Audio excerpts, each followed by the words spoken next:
Yeast ना oven फिर भी बहुत ही ज़्यादा हेल्दी तरीके से बनकर तैयार हो जाता है हमारा बहुत जल्दी मज़ेदार लाजवाब बहुत ज़्यादा स्वादिष्ट सिर्फ 1 कप सूजी से बना हमारा ये हेल्दी पिज़्ज़ा में यहाँ पे अपने मनपसंद सब्जियों को ऐड करके इसको बनाया जा सकता है। चाहे तो इन्हें सिर्फ इन 2-4 चीज़ों से ही इसको बनाकर तैयार कर सकते हैं। हमने इस पिज़्ज़ा को हेल्दी बनाने के लिए सिर्फ घर के ही सामान को इस्तेमाल किया है। तो यहाँ पे ऑर्गेनो और हर्ब्स को भी इस्तेमाल कर सकते हैं। इसको बनाकर जब बच्चों को देंगे तो बच्चे भी हमारे खुश हो जाएंगे। तो आइए जान लेते हैं इसको बनाने का आसान सा तरीका। को बनाने के लिए हमने 1 कप सूजी को छान लेना है। अब हमने इसमें डाल देना है आधा कप दही। दही हमारा खट्टा हो तो बहुत ही अच्छा है, जिससे कि हमारी सूजी बहुत ही जल्दी फर्मेंट हो जाती है। अब हमने सारे ही दही को इस सूजी में थोड़ा थोड़ा करके मिला देना है। सारा ही दही सूजी में अच्छे से मिक्स हो जाए। साथ ही में हमने यहाँ पर 2 बड़े चम्मच पानी को भी डाल दिया है, सूजी हमारी अच्छे से फूल सके। यही सूजी पानी को मिक्स करने के बाद हमने इस मिश्रण को रेस्ट करने के लिए लगभग 10 मिनट के लिए रख देना है। सूजी दही और पानी को एब्जॉर्ब करके अच्छे से सॉफ्ट हो जाएगी। सूजी को रख के लगभग 10 मिनट हो चुके हैं और ये अच्छे से सॉफ्ट हो चुकी है। हमारी इस समय सूजी काफी थिक हो चुकी है क्योंकि ये दही और पानी को अच्छे से एब्जॉर्ब कर चुकी है। अब हमने इसमें लगभग 3 चम्मच पानी को इसमें डाल दिया है, जिससे कि सूजी थोड़ी सी हिल डुल सके और ये अच्छे से सॉफ्ट बनी रहे। यहाँ पर हमें एक बात फिर से ध्यान दिलाना चाहेंगे फ्रेंड्स कि यहाँ पे सूजी का मिश्रण हमें ज्यादा पतला नहीं करना है। और जब तक हमारी सूजी रेस्ट कर रही थी तब तक हमने प्याज टमाटर को काट लिया है। तो आइए हम इसे बता देते हैं किस प्रकार काटना है। तो इस प्रकार पहले हमने प्याज के 2 टुकड़ों को करना है और फिर दूसरी तरफ से भी हमने प्याज को इस तरह से काट लेना है, जिससे कि प्याज के अच्छे से चौकोर टुकड़े हो सके। और आप चाहें तो इनके और छोटे टुकड़ों को कर सकते हैं। प्याज को काटने के बाद एक एक परत को हमें इसकी निकाल लेना है और इस तरह से अलग अलग करके रख देना है, ताकि बाद में हम अपने पिज़्ज़े को इससे अच्छे से सजा सकेंगे। इस तरह से हमने टमाटर को भी काट के ले लिया है। टमाटर के भी चौकोर टुकड़े करने के लिए पहले हमने इसे 2 हिस्सों में इस तरह से काटा है। को भी इस तरह से लंबाई में काटने के बाद हमने इसे दूसरी तरफ भी इस तरह आड़े तरीके से काट लिया है। इस तरह से इसके भी 4 पीसेस हो जाते हैं। फिर इसके जूस को भी इस तरह से हमने निकाले ताकि इसके बीज भी इसमें से निकल सके, और बीजों को हमने नहीं लिया है और जूस को हम इसके बाद में पिज़्ज़े में इस्तेमाल कर लेंगे। और इस तरह से हमने टमाटर के सभी पीसेस को बनाकर तैयार कर लिया है। मिर्च को भी इस तरह से 2 पीसेस में काटने के बाद हमने से ये बीजों को हटाकर लेना है और इसके भी हमने इस तरह से चौकोर टुकड़ों में इसे काट लेना है। हमने यहाँ पे 2 हरी मिर्चों को इस्तेमाल किया है। हमारी ये वाली हरी मिर्चें ज्यादा कड़वी नहीं है तो हमने 2 इस्तेमाल की हैं। आप चाहे तो ये कम ज्यादा कर सकते हैं। इन्हें भी हमने चिली कटर से ग्रेट कर लिया है। तवे को हमने मीडियम आंच पे गर्म होने के लिए रख दिया है और सूजी का जो मिश्रण हमने तैयार करके रखा था वो हमारा काफी अच्छे से गाढ़ा हो चुका है। और जैसा कि हमने पहले बताया था, सूजी के मिश्रण को जो कि गाढ़ा हो चुका था, इसमें हमने 3 छोटे चम्मच पानी मिला के इसको हमने अच्छे से मिक्स कर लिया है, जिससे कि थोड़ा सा सॉफ्ट हो सके। यहाँ बताना चाहेंगे कि टमाटर का जो रस बचा था लगभग आधी चम्मच के बराबर, उसको हमने इस समय छान के इसमें डाल दिया है। हमने तो यहाँ पे फ्रेश दही का इस्तेमाल किया। टमाटर के इस रस से हमारा मिश्रण थोड़ा सा खट्टा भी हो जाएगा, जिससे कि अच्छे से फर्मेंट हो पाएगा। और अब हमने इसमें डाल दिया है लगभग 1/4 चम्मच भर नमक, ये हमारे इस पिज़्ज़ा बेस में थोड़ा सा नमकीन स्वाद आ सके। सारे ही मिश्रण में हम इसे अच्छे से मिला लेंगे। तो यहाँ पर हमने पहले तवे को गर्म करने के लिए रख दिया है और तवा हमारा अच्छे से गर्म हो चुका है।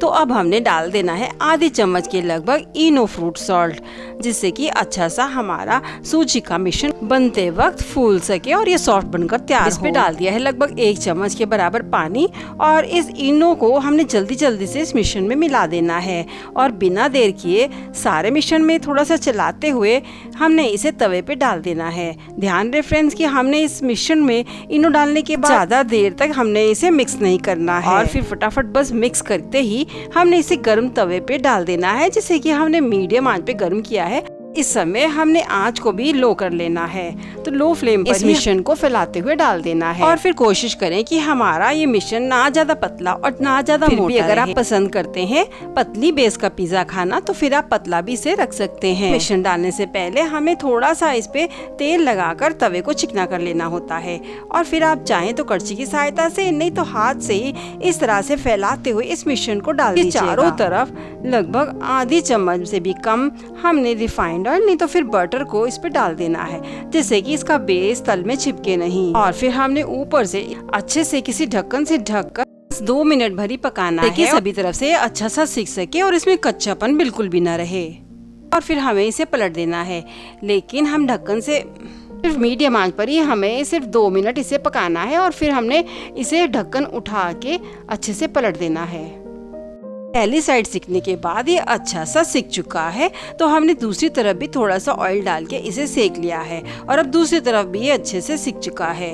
इसमें कच्चापन अब बिल्कुल भी नहीं है, तो हमने गैस की फ्लेम को बंद कर देना है। दोनों ही तरफ ये अच्छे से सिक चुका है। अब हमारा ये सूजी का बेस बिल्कुल बनकर तैयार हो चुका है। और फ्रेंड्स, यहाँ पर हमें इसका कलर इतना ही चाहिए था, तो हमने इसे इस तरह से पकाकर तैयार कर दिया है। और अगर इस बेस का कलर थोड़ा सा आपको कम चाहिए तो आप इसे कम भी करके सेक सकते हैं। उसके लिए आपको इसे थोड़ा सा जल्दी पलटना होता है। अब हमने ले ली है मैगी की hot and sweet tomato chilli sauce और अब इस तैयार बेस पे हमने इसे लेना है। और आप चाहें तो कोई घर की बनी और चटनी या सॉस को भी इस्तेमाल कर सकते हैं, नहीं तो फिर आप शेजवान सॉस को भी यहाँ पे लगा सकते हैं। लगभग 1 चम्मच हमने यहाँ पे इस सॉस को लगा दिया है और सारे ही पिज्जा पे अच्छे से स्प्रेड कर देना है, जिससे सब तरफ इसका अच्छे से स्वाद आ सके।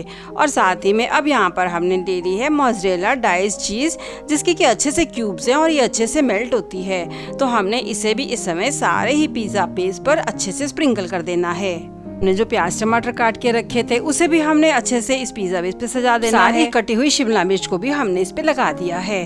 और अब हमने यहाँ पे ले लिया है थोड़ा सा 50 ग्राम भर पनीर और इसको भी हमने इस पिज्जा बेस पर अच्छे से सजा देना है। और फ्रेंड्स, यहाँ पर आपको हम एक बात बता दें कि हमारा पिज़्ज़ा बनने के बाद हमने इसे तवे से अलग हटा लिया था और तवा बिल्कुल इस समय हमारा ठंडा है, तभी हमने पिज़्ज़ा बेस को इस पे रखा हुआ है। गर्म तवे पे आपने इस तरह से पिज़्ज़ा बेस को रख के नहीं सजाना होगा। अब हमने इसके ऊपर से थोड़ा सा बचा हुआ पनीर भी अच्छे से ग्रेट कर दिया है, जिससे कि ये और अच्छा सा लग सके और इसमें भरपूर स्वाद पनीर का आ सके। अब हमने इस पे थोड़ा सा मोज़रेला चीज को स्प्रेड कर दिया है। पे हमने फिर से अब लो आंच पे गैस को ऑन कर दिया है। इस तरह से हमने ढकते हुए इसे लगभग आधे मिनट के लिए थोड़ा सा सेक लेना है, ताकि ऊपर डला हुआ ये वाला चीज भी अच्छे से मेल्ट होके सारे ही मिश्रण के साथ अच्छे से मिक्स हो सके। साथ ही में 1 चुटकी भर हमने सफेद नमक, 1 चुटकी भर काली मिर्च को इस पे स्प्रिंकल कर दिया है, जिससे नमक और मिर्च का भी इसमें अच्छा सा स्वाद आ सके। और हमने हरी मिर्च को भी इस पे थोड़ा सा लगभग 1/4 भर हमने स्प्रिंकल कर दिया था, जिससे कि सभी चीज़ों का इसमें स्वाद आ सके। और नमक मिर्च को आप अपने स्वाद अनुसार आप कम ज़्यादा कर सकते हैं। हमारा ये पिज़्ज़ा बिल्कुल बनकर तैयार हो चुका है और इसे हमने गर्मा गर्म ही सर्व करना होगा। इसके लिए हमने इस पूरे पिज़्ज़ा को ही पलटे से उठाते हुए प्लेट पे ट्रांसफर कर लेना है। हमने इसे प्लेट में पलटे से इस तरह से निकाल लिया है।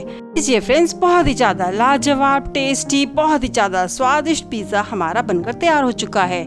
और ये बाजार के पिज्जे से या फिर मैदे के पिज्जे से बहुत ज्यादा हेल्दी बनकर तैयार हुआ है। और इसको खाकर आपको मजा ना आ जाए फ्रेंड्स, तब आप हमें कहिएगा। ये खाने में बहुत ज्यादा स्वादिष्ट है।